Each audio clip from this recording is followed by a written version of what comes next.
All right, chat. We got the Keith Lee effect by my boy Patrick CC. So yeah, stay tuned. So my vibe is the point of a candle. I told you there's nothing I can't do. I spit on a beat like it's canceled. I'm vicious. Yummy, this beat is delicious. Trey hell like empty. Trey hit my digits like here you go, nigga. Go handle your business. I did it. I ripped it. Feel like a blade with a bay in the front. Running circles. This is not what you want. Imagine you own a restaurant, and the difference between having a line of hungry customers out the door every day or your establishment looking like a ghost town is based on the experience of one man. That one man is not a professional food critic nor a culinary expert, but millions of people around the country treat his word like gospel. That is the Keith Lee effect. Keith Lee is either Batman or Joker when it comes to restaurant owners. No! But once you hear his story, you I will got Batman and understand Joker why is he crazy. has such a cult-like following. It's much deeper than a guy who has decent taste buds. What the Keith fuck Lee is is that? a man who failed at the one thing he was actually good at. Then at his darkest moment, he refused to give up and created a meteoric influence in an industry he had no business being in. Keith described himself as a very small child who felt the need to display his dominance to overcompensate for his short stature. His bad behavior led to him getting expelled from every school in the Detroit, Michigan area before attending a charter school as a last resort, where he barely managed to graduate the 8th grade. So by the time I got to high school, I was a weed head, smoking every day. I'm talking about bad, like every day.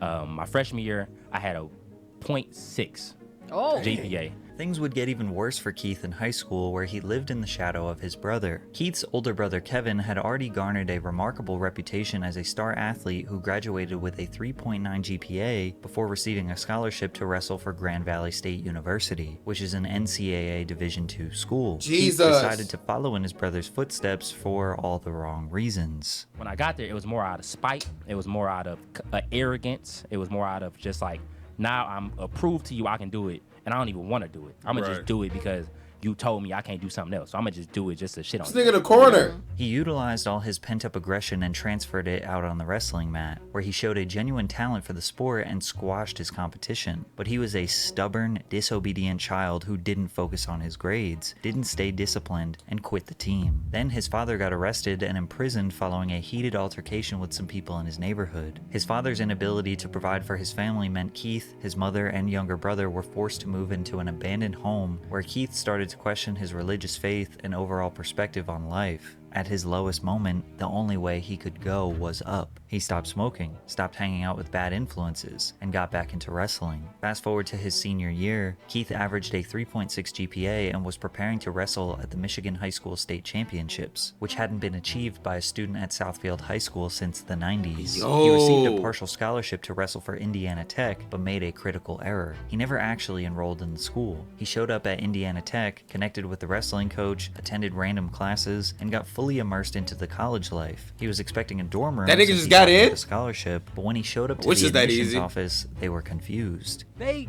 take me to the office and they like, you don't have no paperwork filled out, sir. Who are you? Yeah, they was like, only thing we have is the offer letter that we sent you. Right? So we only got your name and your information from the offer letter. They was like, that's all we know about you. We don't know nothing else. That is Like a crazy. birthday party invitation. You sent me the invitation. I just showed up. Keith laughs about the situation now, but at the time, he was devastated. They told Keith if he didn't pay them $20,000 for the semester and $2,000 for the application fee, he wouldn't be allowed to go to school. What?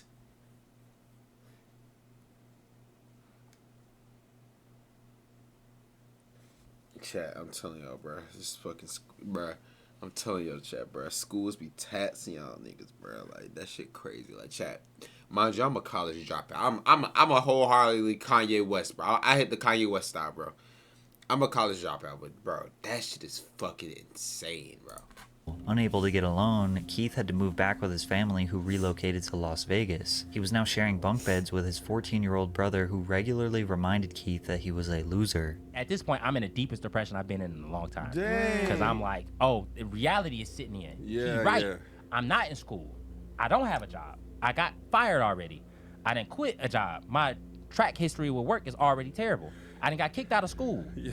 I don't have no other offers. Right. Nothing in life is looking bright to me right now. Right. I don't have That nothing nigga say going I'm for me. fucked. Keith's older brother Kevin had recently secured a contract to fight in the UFC as Kevin the Motown Phenom Lee, and Kevin was a savage. At his peak, he held a 16-2 professional record and was toe-to-toe with legends like Tony Ferguson and Charles Oliveira. Kevin forced Keith to get into the gym with him, and on his first day, their coach Dewey Cooper realized the potential Keith had as an MMA fighter. Desperate for money and a purpose, Keith trained for a year straight and won his first 4 amateur fights. The only 2 losses he had were by split decision, meaning he was a very promising prospect. However, he was earning next to nothing for these, $500, maybe $1,000 per fight. Keep in mind, this was over the course of 3 years, so he was broke following a rotation of various low-end jobs. But luckily, he met his girlfriend, now wife, Ronnie, while working for ASICS. Keith credits Ronnie with being an anchor to keeping him grounded and focused on becoming the best version of himself. Following a submission victory against Leonardo Carvalho at Global Legion FC 13, Keith proposed to his girlfriend Ronnie and intentionally got her pregnant 2 days later. Intentionally? What do you mean by that, buddy? Intentionally?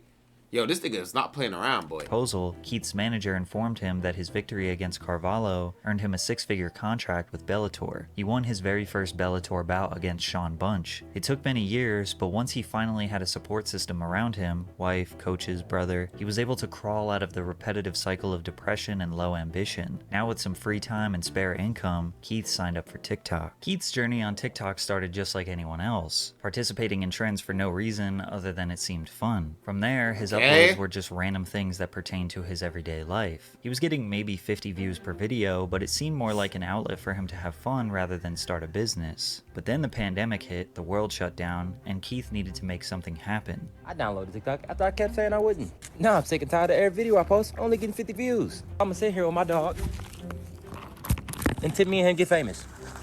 In an attempt to garner more views, Keith began posting psychology facts videos. He gained a little bit of traction, but it didn't last long. He started to become desperate for virality. You wanna get famous? Follow these simple instructions. Download another app, cause this ain't the one. This ain't it, G. Yo, Keith,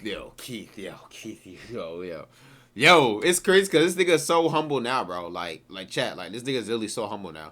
It ain't never gonna happen. Yo. He would cash out people if they solved a riddle. He posted math problems for people to solve. Even though he looked defeated, he refused to give up. At this point, Keith was obsessed with the platform, posting daily, if not multiple times per day. He started featuring his wife Ronnie on his page after he went semi-viral talking about building a nursery for their expected baby. He then proceeded to document milestones throughout their pregnancy, many of which received thousands of views and ignited a dramatic shift in Keith's content. In September of 2020, Keith won his second fight against Vinicius Zani. Whatever they have in store for me, I'm always here to fight. I'll fight as soon as my daughter's born. My daughter's born in 4 days, so as soon as she gets here, I'm ready to go again. He didn't lie. Just 1 week later, he and Ronnie welcomed their first child, Carter. From there, Keith's whole TikTok was dedicated to documenting him being a parent. His loving and nurturing attitude towards his child attracted a large following of supporters. He got all the moms in this shit, bro. That's what this is. He got all the moms like watching this shit now.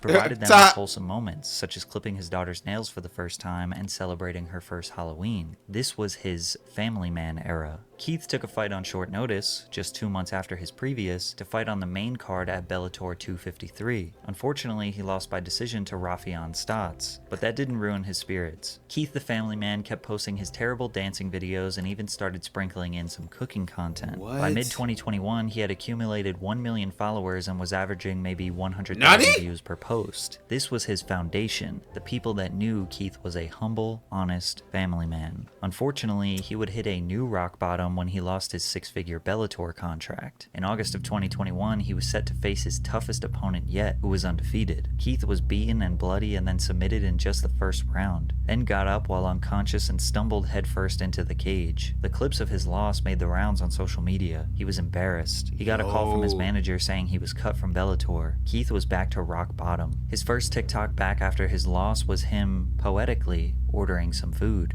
I have these sunglasses on because my eye is black and my face is beat up. I'm fine though, for anybody. Well, I'm not fine, but I'll be fine.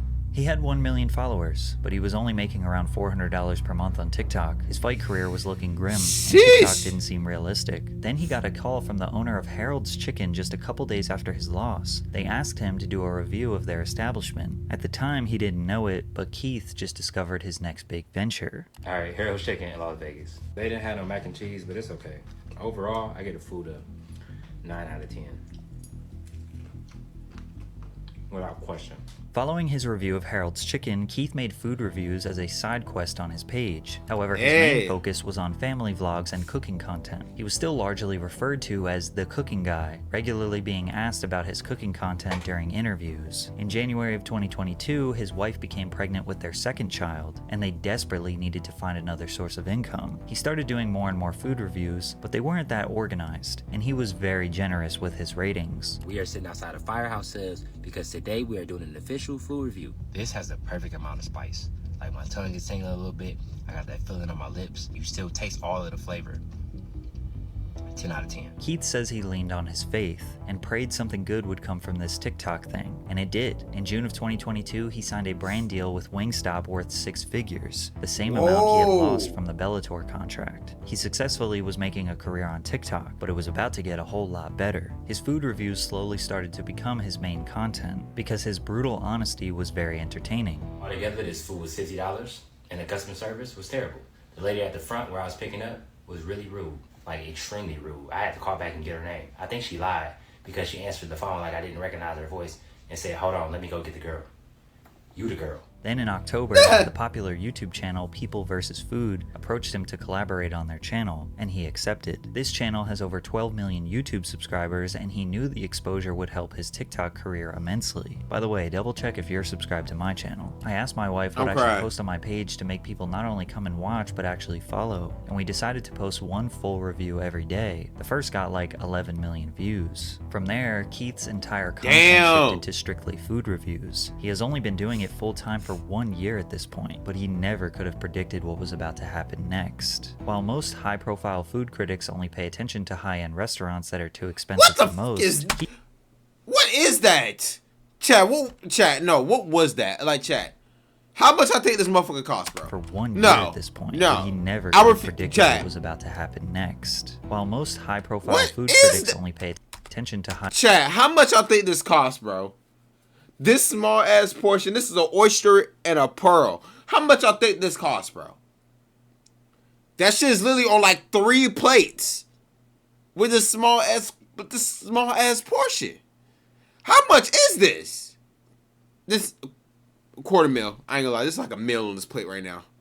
High-end restaurants that are too expensive at least a meal. For most, Keith shifted that focus onto affordable, small, family-owned restaurants that were easily accessible to the public, or fast food / popular affordable food chains. He even went out of his way to give a chance to establishments that were struggling financially. However, Keith doesn't consider himself a food critic. His reviews feel and look like one of your friends giving you a casual breakdown. A typical review would be him ordering 3 or 4 different items on the menu, like a family of 4 would, then tasting every single item and rating it from 1 to 10. He often throws in other notes like their customer service or additional information that is relevant to the experience. I got it. Let's try it and rate it 1 through 10. I spent $23.84 on 3 bao buns and a drink. But bro, that's what they look like. Customer service, delightful.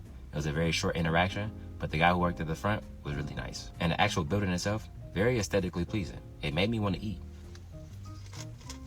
Wait a minute, bro. Personally, it was lacking spice, so the add of the salsa took the tacos itself from a 9 to a 9.7. That's one of them. Even when he gives a negative review to the food, he will provide more context so it doesn't come off as unfair. He often goes out of his way to leave massive tips, sometimes hundreds of dollars, to workers that give him good service. Since he had already built a strong foundation during his family man era, there wasn't necessarily one viral review that changed his life. His growth has been steady, and along the journey his audience latched onto his down-to-earth attitude, unwavering love for his wife and kids, and dedication to God. But even if you don't know about his past, after watching a few videos you can just feel he is a kind and genuine man. They didn't care about Keith not being technically qualified nor having a depth of culinary knowledge. He thinks what sets him apart is his values. I stand on my integrity. I stand on my values, and I don't allow those to be wavered or to be shook no matter the amount of money, the opportunity, or the people I'm surrounded by. With nearly 10 million loyal followers, a full-time dedication to quality reviews of local or less popular restaurants, a phenomenon dubbed the Keith Lee effect would take over Las Vegas, then all over the USA. One of the first beneficiaries of the Keith Lee effect was a local food truck called 303 in the Cut. In November 2022, Keith's review blew up and garnered over 35 million TikTok views since its initial upload. Keith confirmed their cheesecake sandwich was a 10 out of 10, and the next night, 303 had people waiting in line for over an hour, wrapped around the corner for their food. The owner said they doubled their income in one day, and it stayed that way for over a year. One Las Vegas pizzeria he reviewed, Frankincense, made headlines for attracting lines around the block because Keith gave their wings a 10, pizza a 9.8, and garlic knots a 9.2. However, it wasn't just the food. It was Keith's interaction with the owner, Frank, that made people want to support him even more. If I don't like the food, I gotta tell you, I'm not trying to be malicious. And he was like, I'm gonna be real with you too. I need help. Yeah, that hit me here. He said that's the food is insane. delicious. He has great reviews on Yelp. The only bad reviews is that he don't close the time it says that he closed on Google. The time it says he closed on Google is 1 a.m. He was like, I literally can't afford to open that late because we don't get that much business. Frank, if you're watching this, I'm gonna be completely honest. You are an amazing man from what I saw. I appreciated your time and I appreciated your conversation. Let's try this food. According to Frank, Frankincense had to hire 23 new team members in the 6 weeks following Keith's review and had guests from all over the world patiently waiting for over 3 hours for his pizza. Frank said he was thankful that Keith helped his business and the overall community at large in Las Vegas. Damn! Zermino, owner of Aroma Latin American Cochina, asked Keith to come review their restaurant through email. Keith gave all 5 different items over a 9, including the Oaxaca sandwich, which he said was the best he had ever had in his life. The owner said, we went from not being able to pay the bills to now having to hire people to come and help us. Yeah, that's Other just insane. Vegas-based businesses that Keith reviewed have seen instant growth, like Caribbean restaurant The Pink Potato, or Southern Taste Seafood, a food truck that went from making $200 or under a day to seeing a 900% increase in revenue in the... I gotta chat. Chat, can y'all see me doing reviews, bro? Shit. Check, y'all see me do reviews? Cause nigga like me, I love food. Yeah, y'all know I'm a foodie, bro. But I feel like, bro, literally though, I feel like I'd be a great addition, bro. Literally, I'd be like, bro. If I said, bro, I thought I would be fucking, y'all know the nigga named Mr. fucking Chime Time or some shit like that? Bro, I'm gonna be like that nigga. I'm gonna be honest as fuck in my reviews. This shit's ass. Do better, bitch. Fuck out of here. the days following Keith's review. But his impact wasn't just on small businesses. Even Chipotle, the fast casual chain that generated $8.6 billion in revenue in 2022, saw the benefits of the Keith Lee effect. In early 2023, a reviewer named Alexis Frost posted a review of a menu hack, an order of a steak quesadilla with extra cheese and fajita veggies that fans say tastes like a Philly cheesesteak. Keith reviewed it and gave it a 9.8. Then chaos ensued. Chipotle workers all over the country were overwhelmed with the tens of thousands of people coming in to order this hack. One employee said the worst shift of her life was servicing this trend. Jesus! Another employee said a customer tried to swing on him, aka fight him, because Whoa! he couldn't make the food. Managers started posting signs that say, protein and cheese on quesadilla only. Chipotle realized the only way to solve this problem was by adding the hack as an option on their menu, dubbed the Keithadilla. Keith quickly became well known all over Las Vegas. Once he partnered up with Mr. Beast to give $10,000 to a struggling business, he couldn't even go outside without being swarmed, so he dressed up in silly disguises to avoid being recognized. But his impact is not just in Vegas. Keith got to review a local Brooklyn bakery that he selected while being interviewed on Good Morning America, while also donating $10,000 to that business. He continued to do press runs, being interviewed on talk shows around America, and of course, reviewing food. So now that we know how much positive impact Keith... Wait, question. Chat, do y'all think, chat, do like these interview spots pay you to be on their like interviews and shit? Cause I be thinking like, bro, do these niggas like pay you to be on like talk shows and other shit? Like I feel like shit like Jimmy Kimmel and shit, bro. Jimmy Kimmel, late night show, all that shit, bro. Can have on a business when he likes the food. What about when he doesn't like the food? Well, all hell unfortunately, breaks loose. The entire city of Atlanta would find out about the negative side of the Keith Lee effect. In October 2023, Keith announced to his nearly 15 million TikTok followers that he and his family were traveling to Atlanta, Georgia, and needed some restaurant recommendations. He had previously made videos... I ain't gonna lie, chat. be near her, bro. I'm gonna be so completely honest with you, bro. With me being near her, bro, like in the city, he's not fucking wrong, bro. Literally, it's so fucking hard to order food, bro. Like, I just get my shit DoorDash. That shit take forever, bro. Like, literally, it's fucking hard over here, chat. Like, literally, it's tough. It's tough. Like Keith Lee was not wrong, bro. I don't know why Atlanta got so fucking like. I don't know why Atlanta got so like pressed, but he's not fucking wrong. This shit's fucking ass, bro.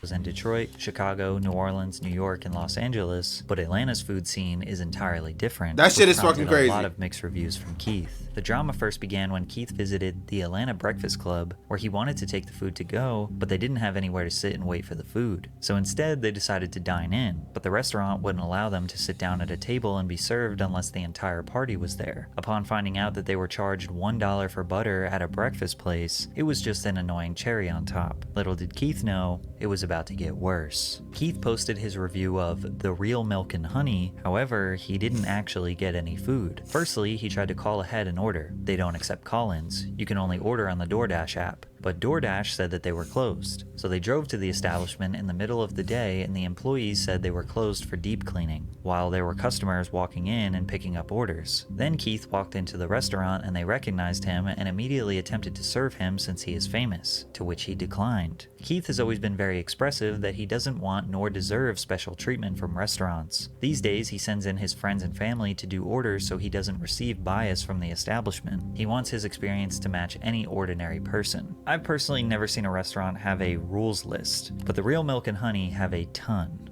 We guarantee great food. Everything else is left to chance. We do not provide individual checks. 18% gratuity added to parties of 5 or more or checks larger than $105. Damn. No reservations, unless you're Barack Obama. No parties larger than 4 on days that end in Y. Keith was clearly frustrated that a business would change the rules when it benefits them, but he didn't want people to attack the Real Milk and Honey because he had a bad experience. However, the internet, being the internet, started attacking. There was actually another restaurant called Milk and Honey whose owners were receiving death threats in the DMs because of people confusing them with the other restaurant. But if you had any sympathy for the Real Milk and Honey, it would be gone once you saw their response video they uploaded to TikTok.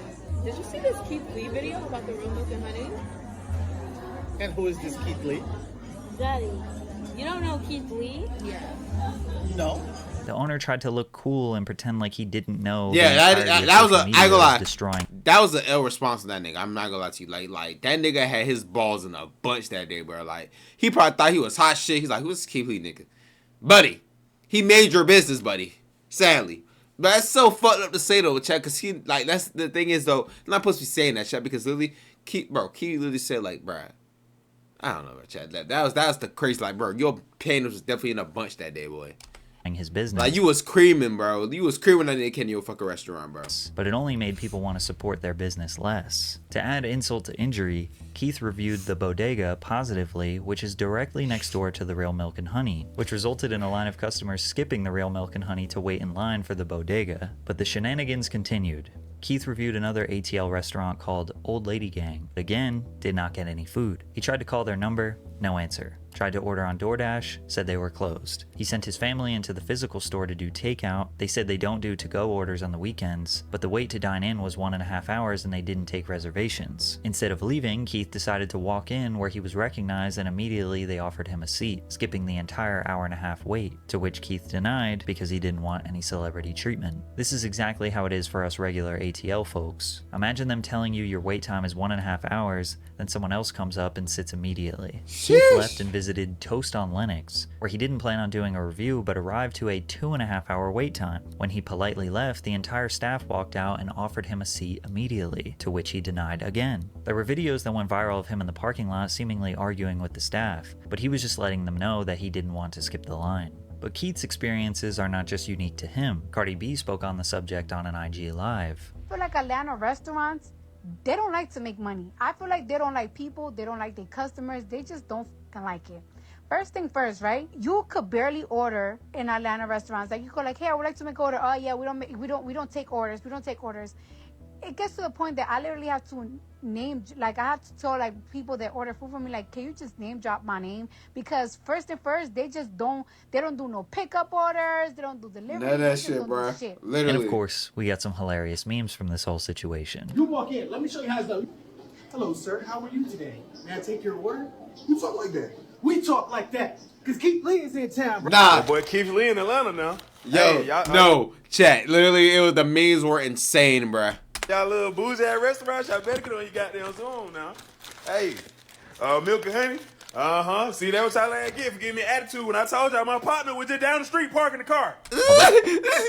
While most people were understanding of Keith's frustration with these ATL businesses, others, like ex-football player Chad Ochocinco, thought he was trying to tear down black-owned businesses. I don't like the critiquing of our restaurants and having people and talking bad about our goddamn businesses and like, dude, you know how hard it is, and I get it, for us to even get in the food industry. What are the qualifications of being a food critic? Go to a restaurant and do you like the food? Did you like the customer service? What was it like? Yes. What was the wait time like? That's all you got to do. At the end of the day, Keith just gives his honest opinion and experience. Buddy. But he implores everyone to try for themselves. If he is too positive, his opinion will hold no weight. If he is too negative, he will be seen. I know, bro. Crazy. Bro, literally, bro. Doesn't make you above criticism, none of that, destructive. Bro. There will always be haters. However, broadcasting... You guys gonna have criticism if you in the food industry. Like, you guys gonna have that criticism, bro. You ask somebody criticize you for any time, bro. This nigga just fucking... Bro, Chad, this is the thing, bro. This nigga know we're doing shit for real. This nigga just fucking just eats food. And just do TikToks. That's it. Like, I think it's making a big deal out of it, bro. Opinion to 14 million followers will, without a doubt, prevent a lot of people from trying a restaurant. If someone I trust says don't go somewhere to eat, I'll probably listen to them. Or if I have one bad experience, I probably won't go there again. This is why some people argue that you can't have a bad day in the customer service industry. If you can't afford a bad review, then you shouldn't give bad service, especially if you are inviting a food critic to your establishment. Yeah, that too. A lot of these restaurants do. Through all the drama, Keith found a lot of gems in Atlanta. The seafood menu, juicy jerk, the dining experience, which he personally tipped the owner $2,000, and Jamaican jerk biz, where the owner broke into tears when he walked in. He asked the owner what her sales were for the day, which was $2,600, and he paid her $3,000 for his meal. However, Keith just announced that he's on his way to Houston to do a food tour, and restaurant owners are trembling. In just 10 months of fame, Keith has helped hundreds of businesses, raised tens of thousands of dollars for charity, and continues to spread love and positivity during a time where we need it the most. Maybe from here he will start a food review show or a cooking show. I ain't gonna lie, if he does a food review show, bro, that's when this fall off is like, that's when the fall off is in effect, bro. Cause I don't know, niggas strive away from like what they've been doing to like start new shit, and then that just feels scripted. You know what I mean? Like, I can't see Keith Lee start like a reality like food critic TV show. I just can't see that shit. Cause then the niggas just think that shit is fake. I'm sorry, niggas just think that shit is fake. If he plays it right, he could probably pull it off, but niggas, most of the time, the internet gonna be the internet saying that shit might be fake. Or maybe an app for restaurants all around the country that he recommends. As long as he remains the positive and wholesome man social media knows and loves, they will support whatever endeavor he chooses. Damn. Finally, the internet made the right person famous. He's not wrong. He is not wrong. He's not wrong, Chad. Cause I ain't gonna lie, Keith Lee a cool nigga, bro. Like Keith Lee a cool nigga, bro. Like Keith Lee a cool nigga, bro.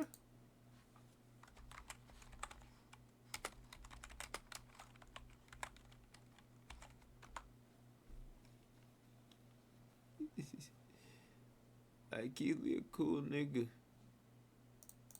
Hold on, Chad. I gotta find that vid. Found it. Yes, sir. I think I found it. Let's get it. Fuck it. Okay, I found let's it. talk about it. Let's get some shit clear. Every restaurant that Hold on. We gotta find the right one.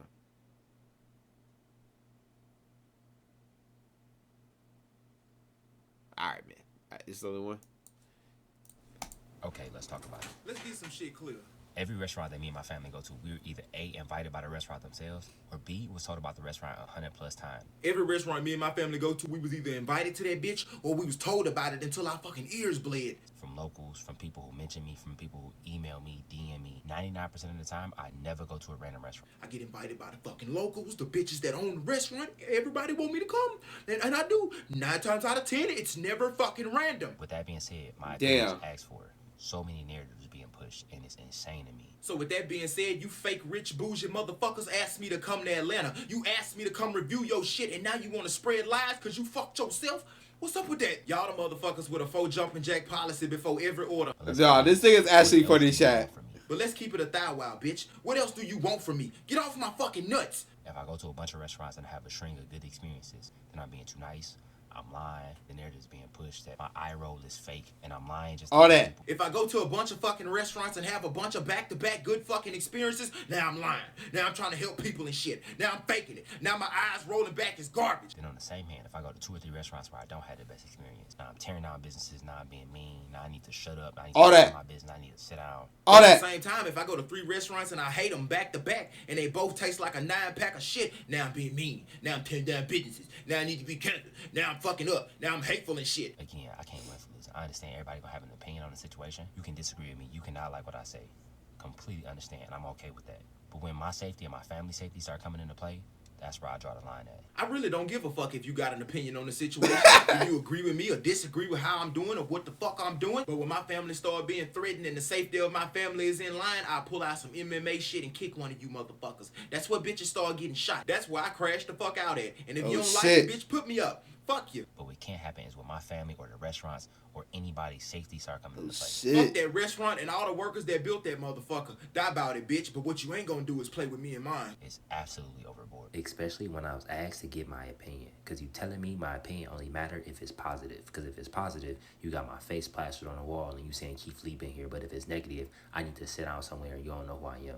That's crazy to me. Y'all really doing the most up there about that little overrated ass shit. Especially when y'all asked me to come up there and review that fucking soup kitchen. Bruh. Now you got the nerve. Yo, Chap, tell, bro. Atlanta will literally bring the ratchet out of you, bro. Like, you could be a nice nigga, but in Atlanta, bro, like, you gotta bring that. You gotta have that dog, like, basically that dog come outside that you never had, bro. Trust me. To have a stick up your ass because you didn't get the review you want? Bitch, did you want me to be honest or lie? There was so much positive that happened in Atlanta that was shunned by the negative. It was so many restaurants we was blessed enough to help. We went to an array of restaurants like we always do at every city. I had a lot of good experiences in Atlanta this week, but my good ones are being overshadowed because a local fucking mess hall got mad because they asked me to come down here and review some overpriced ass shit that they refused to sell me, and I came on the internet and kept it a bean. I'm gonna be 100% transparent, 100% candid. Me and my family will postpone touring if other cities gonna be like this. I'm gonna keep it a goose egg with you. Fuck this touring shit if all you little fucking corner stores gonna keep acting like this at every city we go to. Every review not gonna be the best. I'm gonna be 100% honest. If you want me to come, please understand, I will be honest. I don't mean no harm. I don't have no malicious intent. I mean that, and when I say it, I mean it. Every review ain't gonna be a 10 out of 10, because some of the shit y'all cook is a shit out of toilet. So if you don't want me to be honest, then don't ask me to come review your shit, because I will get on the internet and keep it a whole huncho. And I don't be trying to be mean. I be actually trying to let you motherfuckers down nice, but you getting mad at me because I'm on here telling them that you selling mystery meat for $40 fucking. Well, stop selling that shit if you don't want nobody to tell it, and don't ask me to come if you don't want me to tell my people that's what you doing. People be like, well, you know what you doing. You know if you give a bad review, people gonna come and flood it with hate comments. What else do you want me to do? And then people will be like, well, you know if you leave a bad review, they're gonna flood their stuff with hate comments. What the fuck do that gotta do with me? I can't compensate for every crazy motherfucker in the world, so get my shit out your throat. I'm telling people not to go and leave hate comments. I'm telling people not to leave negative comments. I'm telling people make their own opinion. I'm telling people to make their own opinion. I'm telling people to try it for themselves. I'm telling people not to leave hate comments. I'm telling people not to be fucking mean. I'm telling people not to be assholes. What the fuck else do you want from me? You want me to lie and say I had a good experience, or you want me to only post the videos when I have a positive experience? That all of the videos I post is only gonna be positive experience. Then the narrative is gonna be pushed and I'm only trying to be positive, and we're gonna end up in the same situation. And on top of that, I think something that's getting lost in translation. When that happens, the restaurants that we are blessed enough to help won't be helped in the same manner, because people won't show up in the same way, because my reviews would be inauthentic. One of the reasons people show up the way they do is because they know I'm being honest and I'm giving my personal opinion and my personal perspective on the situation. Damn. If I don't do that anymore, it won't be the 3 or 4 hour wait times, and now we won't be able to help business owners, and we won't be able to give back to the community. Chat, this is... That's what this is about. It's about giving back. It's about giving back to the community. It's about stimulating the economy. That's what it's about. All the other stuff, I'm a simple man in real life. As long as me and my family healthy and safe and we can live a comfortable life, I'm straight. How y'all want to play this shit, partner? What you want me to do? Get on here and say everything I eat is good? Because then the people who actually leave me with good experiences, they gonna suffer. Because the reason why people business get such a good boost when I come and leave a good review is because people can trust my word. They know I'm being honest. So that mean I have to be honest. So that mean if your shit tastes like a hot jar of nuts, I'm gonna have to tell you. Because when it don't taste like nuts, you're gonna win. But when it do, fuck you. Again, it's a double-edged sword. I understand with great power comes great responsibility. God made me for this. That's Peter Parker. That's Uncle Ben said. Today, I just want to eat food, walk in my path. If you want to be on a journey with me, you are more than welcome. If you don't, God bless you. So in other words, I'm doing what the fuck I want to do. And if you like it, you can rock with me. And if you don't, put me up. I hope your restaurant get roaches, bitch. Y'all have an amazing day. Y'all be safe. Yo. Nobody's safety should be on the line. Not mine, not my family, not the restaurants that we go to. Relax. Like, relax, bro. Like, I understand. I get it. But at the end of the day, what you want me to do? You want me to lie? I can't do that. I'll walk away from everything before I lie. I'm telling you that right now. On 10 toes. Everything. God bless you. This food and restaurant shit cool, but if you businesses think I'm finna get on here and lie for you, fuck you. I'ma always keep it a band. And as far as y'all playing with the safety of me and my family, get your mind right, cuz, for your toes be up there by the fucking weather. Bruh, that is insane, bruh. Okay, let's... Like, bruh, that shit's crazy. That man keep, I ain't gonna lie, for a nigga like Keith Lee, bruh, nigga has a lot of fucking, bro, balls to do what he do, bruh. Like, that shit is crazy, bruh. Literally.